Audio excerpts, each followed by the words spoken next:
Dans cet épisode, nous reprenons notre voyage à travers les vies tourmentées de visages célèbres. Voici la deuxième partie, consacrée à 10 figures connues, submergées par l'alcool, qui ont tenté de combattre leur dépendance sans jamais réussir à s'en libérer vraiment. Numéro 10. Richard Burton.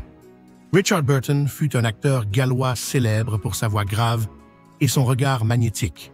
Son talent théâtral fit de lui une légende, mais sa vie privée fut marquée par un lien long et destructeur avec l'alcool. Il commença à boire à 12 ans et ne s'arrêta jamais vraiment. Dans les années 70, sa consommation atteignit des sommets. On parlait de 2 ou 3 bouteilles de vodka par jour. Même dans les périodes dites de sobriété, il s'autorisait au moins une bouteille quotidienne. Inoubliable dans Qui a peur de Virginia Woolf, où il incarna un personnage bien trop semblable à lui-même. Pendant le tournage, il devait souvent rester assis, incapable de tenir debout. Après The Klansman, il tenta une cure de désintoxication, mais les dommages étaient irréversibles. Il souffrait de cirrhose hépatique et de maladies de rénale. Il mourut en 1984 à 58 ans, laissant un souvenir à la fois artistique et excessif. Numéro 9. Brian Jones. Brian Jones, fondateur des Rolling Stones, fut un symbole de la rébellion juvénile et de l'époque psychédélique.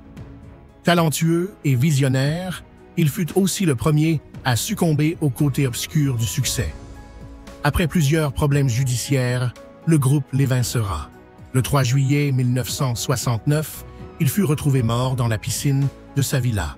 Les analyses révélèrent de l'alcool, des somnifères et même des pilules pour animaux. La cause officielle fut une noyade, mais son foie était déjà gravement abîmé. La presse parla de mort accidentelle, mais les circonstances restent floues. Il n'avait que 27 ans, devenant l'un des premiers membres du tragique Club des 27. Sa mort inaugura la légende noire du rock, celle qui consume ses héros avant l'heure, ne laissant derrière que la musique et le regret. Numéro 8. Jack Kerouac. Jack Kerouac fut la voix inquiète de la Beat Generation. Son écriture spontanée et rebelle redéfinit la littérature américaine.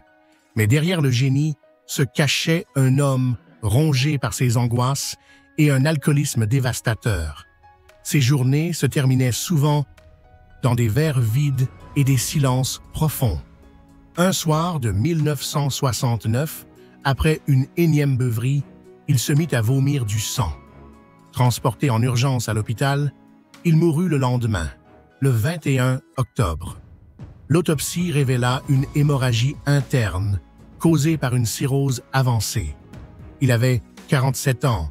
Son nom reste parmi les géants de la littérature, mais aussi parmi ceux qui n'ont jamais su échapper à leur douleur intérieure. Numéro 7. Veronica Lake. Veronica Lake fut l'une des actrices les plus envoûtantes du cinéma des années 40. Ses rôles de femme fatale et sa coiffure légendaire la rendirent iconique. Pourtant, derrière son regard séducteur, se cachait une femme fragile, incapable de gérer les pressions de la célébrité. À la fin de la décennie, l'alcoolisme prit le dessus. Dans les années 50, elle ne tourna qu'un seul film. Une tentative de retour en 1970 échoua. Après une tournée pour son autobiographie, elle fut hospitalisée pour des douleurs abdominales. Les médecins lui diagnostiquèrent une grave cirrhose du foie. Elle mourut le 7 juillet 1973 d'une insuffisance rénale aiguë. Ses cendres furent dispersées dans l'océan, laissant derrière elle une beauté intemporelle et une tragédie oubliée. Numéro 6. William Claude Dukenfield.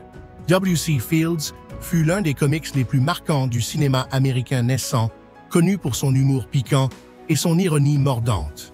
Il était aussi tristement célèbre pour son amour de l'alcool. Durant la Prohibition, il remplit son grenier de milliers de bouteilles, convaincu que l'interdiction reviendrait. Même après sa fin, il continua à stocker. Sur les plateaux, il avait une flasque de gin martini qu'il appelait en plaisantant « limonade ». Un jour, quelqu'un y versa de la vraie limonade et il s'exclama « Qui a mis de la limonade dans ma limonade ?» Son esprit restait vif, mais son corps céda sous le poids des excès. Il mourut en 1946 à 66 ans, des suites d'une hémorragie gastrique et de lésions hépatiques. Numéro 5. Barbara Payton. Barbara Payton fut une étoile filante d'Hollywood. Belle, charismatique, talentueuse, mais la gloire fut éphémère. Après avoir joué aux côtés de géants comme Gary Cooper et Gregory Peck, l'alcoolisme prit rapidement le dessus.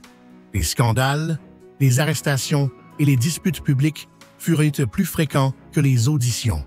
Dans les années 60, elle perdit la garde de son fils et fut retrouvée plusieurs fois errant ivre dans les rues de Los Angeles.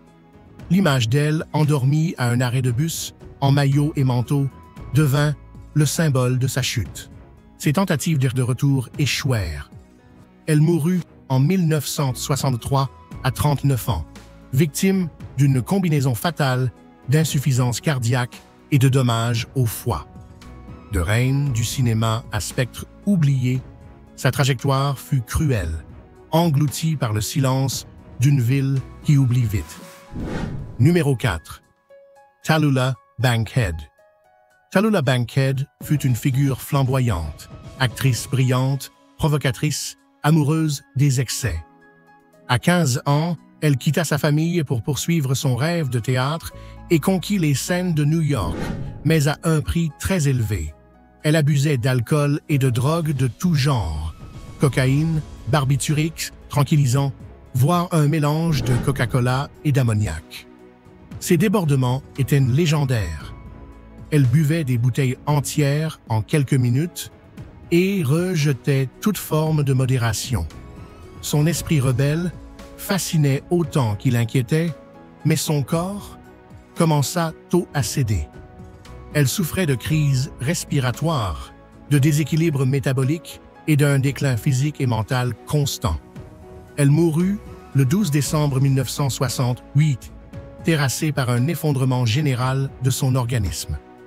Avec elle, s'éteignit une icône excessive et unique, dévorée par une soif de liberté devenue prison. Numéro 3. Gary Moore.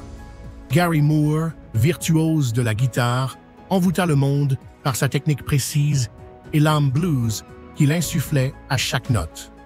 Il collabora avec les plus grands noms du rock, des Skid Row au Thin Lizzy, mais son rapport à l'alcool resta un tourment caché. Le 6 février 2011, il fut retrouvé mort dans une chambre d'hôtel en Espagne. On pensa d'abord à un arrêt cardiaque, mais l'autopsie révéla un taux d'alcool 8 fois supérieur à la limite légale. Il avait bu toute la nuit, comme le confirma sa compagne, ignorante du danger imminent. Ses organes lâchèrent sans prévenir. Il mourut à 58 ans, laissant des millions de fans en deuil. Sa guitare se tut pour toujours, et l'écho de son blues demeure le témoignage d'un talent fragile. Un adieu silencieux à un artiste qui cherchait la paix dans une musique qui parlait pour lui. Numéro 2. Montgomery Clift. Montgomery Clift fut un acteur au regard mélancolique et au jeu intense. Sa sensibilité en fit l'une des étoiles les plus brillantes d'Hollywood, mais sa vie fut un long chemin de douleur. À une époque hostile, il dut cacher son homosexualité. L'alcool devint à la fois refuge et poison, alors que ses tourments intérieurs le dévoraient. Un soir de 1956, après un dîner chez Elizabeth Taylor, il perdit le contrôle de sa voiture et fut défiguré. Dès lors, sa carrière et son esprit entrèrent en agonie. Il continua à jouer, mais les médicaments, l'alcool et la dépression le rongeaient lentement. Il mourut en 1966 à 45 ans d'une crise cardiaque. Son visage autrefois parfait devint le miroir de sa souffrance. Sa figure reste le symbole d'un talent brisé, détruit plus par ses démons intérieurs que par les projecteurs. Numéro 1. Amy Winehouse.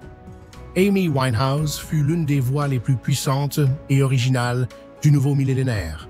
Derrière son image rebelle et son talent immense se cachait une jeune femme fragile, tourmentée par ses dépendances et ses troubles mentaux.